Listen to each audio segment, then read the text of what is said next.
ကဲအခုကျွန်တော်ပြလာတဲ့ဒီပုံလေးကိုတေချာလေးကြည့်ပေးပါဒီပုံထဲမှာကတော့တရွက်6တခုအမြင်နေရမှာဖြစ်ပါတယ်ဟုတ်ပါတယ်ဒီတရွက်6မှာကဒီရာသီဥတုကြောင့်ဖြစ်လာတဲ့ဒီလိုမျိုးအပေါက်အပြဲလေးတွေရဲပြီးတရွက်တွေမှာပါနေကြဖြစ်တဲ့အကြောလေးတွေဒီလိုမျိုးပုံစံနဲ့ထပ်တူပါရှိနေတဲ့အတွက်ဒီရောခမားတို့အနေနဲ့ပုံမှန်တရွက်6တခုလို့ထင်တာမစမ်းပါဘူးဒါပေမဲ့ဒီခမားတို့ရှိမှရှိနေတဲ့ဒီတရွက်6အမှန်တကယ်တရွက်6တခုမဟုတ်ပါဘူးအသက်ရှူပြီးတော့ခမားတို့ထိုင်ကြည့်နေတဲ့တိရစ္ဆာန်တစ်ကောင်ပဲဖြစ်ပါတယ်ခင်ဗျာဟုတ်ပါတယ်ဒါကဘာပေါ်မှာဂျုံဖြတ်စွမ်းရည်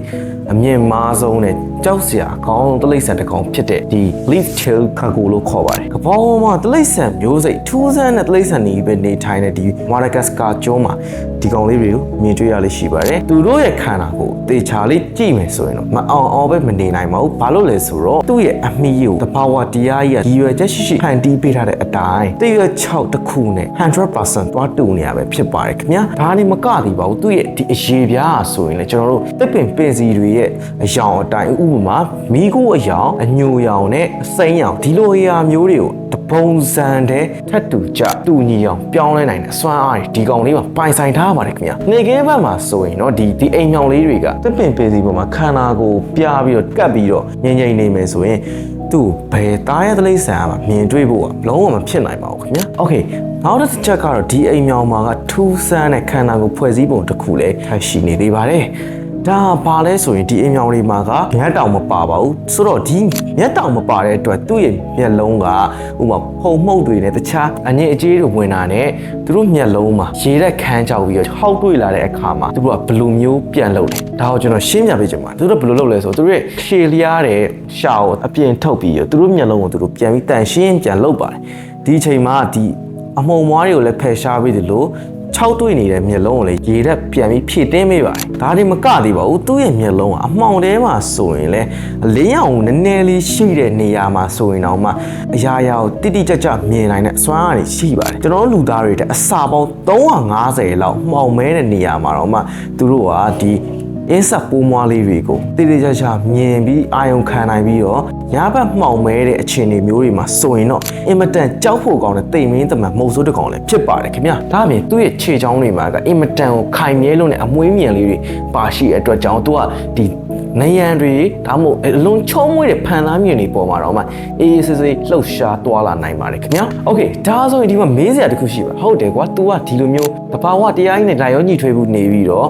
့အင်မတန်ကိုဖန်ဆောင်ကောင်းတဲ့တိရစ္ဆာန်တစ်ကောင်ဖြစ်တယ်ဒါပေမဲ့သူ့အမဲလိုက်တဲ့အကောင်သို့မဟုတ်ကျွန်တော်လူသားတွေအနေနဲ့သူ့ကိုယူသစိုက်သေးချကြည့်လို့မြင်သွားတယ်သူ့အနေနဲ့ပြီးတော့မယ်ဆိုရင်သူကဘယ်လိုမျိုးပြန်တုတ်ပြန်လဲအဲ့ချိန်မှာဘယ်လိုပြန်တုတ်ပြန်လဲဆိုတော့ပါဇက်အတွင်းသားတွေကိုပေါ်တဲ့ထိဟာလိုက်တယ်ထိုးချိန်မှာဆိုရင်တော့ပြီးတော့သူ့ရဲ့မျက်လုံးပေါ်မှာရှိတဲ့ဒီအဆူးလိုမျိုးခြုံလေးတွေနဲ့ပေါင်းစပ်လိုက်တဲ့အခါမှာသူ့ရဲ့ပုံမှန်အသွင်ပြင်ကအင်မတန်ကြောက်ဖို့ကောင်းတဲ့အရာတစ်ခုလိုပြောင်းလဲသွားပါတယ်ဒီအရာတွေနဲ့နေမလုံလောက်သေးပါဘူးဒီလိုဖြစ်ပြီးသွားတဲ့အချိန်မှာသူ့ကိုအနေနဲ့ပေးမဲ့အရာတွေကိုအနားမကအောင်လို့စူးရှာတဲ့အတန်နဲ့အော်ဟစ်ပြီးတတိပေးမောင်းထုတ်တတ်ပါသေးတယ်ပြီးတဲ့အခါမှာတော့လုံးဝသူတို့အနေနဲ့ပြင်ဆိုင်ရတော့မယ်ထွက်ပြေးလို့မရတော့ဘူးဆိုရင်တော့ညံနေညံချက်လည်းများပါတယ်ဘလို့များလဲဆိုရင်သူတို့ဒီအမီတရွက်ပုံစံအမီကိုအပင်နဲ့ရိုက်ချပြီးတော့ပြတ်ထွက်သွားအောင်ပြုလုပ်ပါတယ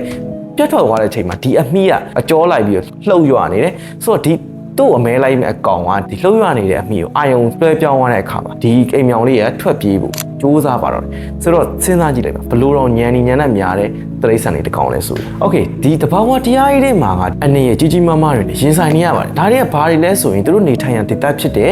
မာဒါဂတ်စကာကျွန်းမှာကဒီမိုးသစ်တော်တွေကအပင်လူတွေရဲ့အပင်ခုတ်မှုတွေလူတွေရဲ့အလွန်ကျွန်းနေရာချဲ့ထွင်မှုတွေကြောင့်တစ်တော်တွေပြုံးတီးလာတယ်သူတို့ရဲ့နေအိမ်ဂေယစနစ် habitat တွေကမရှိသလောက်ရှားပါပျောက်ကွယ်သွားပါတယ်ဒါအပြင်မကသေးပါဘူးသူတို့ရဲ့ဒီထူးခြားတဲ့အလေးကျင့်တွေထူးခြားတဲ့ဒီဘယ်လိုပြောမလဲ ability တွေနဲ့နောက်တစ်ခုကတော့ထူးခြားတဲ့ပုံမှန်သွင်ပြင်တွေကြောင့်ကျွန်တော်ဒီတရားမဝင်မှောင်ခိုတလိမ့်ဆန်ရောင်းစားတဲ့ဈေးကွက်မှာလည်းဒီကောင်လေးတွေကနာမည်ကြီးပါတယ်ဆိုတော့မုတ်ဆိုးတွေအနေနဲ့ဒီကောင်တွေကဈေးကောင်းရတဲ့အတွက်လိုက်လံပြီးအမဲလိုက်ပါတယ်ဆိုတော့ဒီလိုလုံးရက်တွေကြောင့်ဒီတလိမ့်ဆန်တွေဒီစိတ်ဝင်စားဖို့ကောင်းတဲ့ဒီအိမ်မြောင်လေးတွေကတဘာဝထဲမှာမျိုးတုံးလို့နီးပါဖြစ်လာပါပြီခင်ဗျာဒါတော့ကျွန်တော်လူသားတွေအနေနဲ့တတိပြုရမယ့်အချက်တစ်ချက်လို့လည်းပြောပြရစေ။ကဲဒီနေ့ရဲ့ဗီဒီယိုလေးတော့ဒီလောက်ပါပဲခင်ဗျာ။ကျွန်တော်ကတော့ Ivan မှာကျွန်တော်တို့အခုလိုအချိန်ပေးကြည့်ရှုပြီးတော့ကျွန်တော်တို့ဘက်ကနေကျေးဇူးများတင်ပါတယ်ခင်ဗျာ။ Bye bye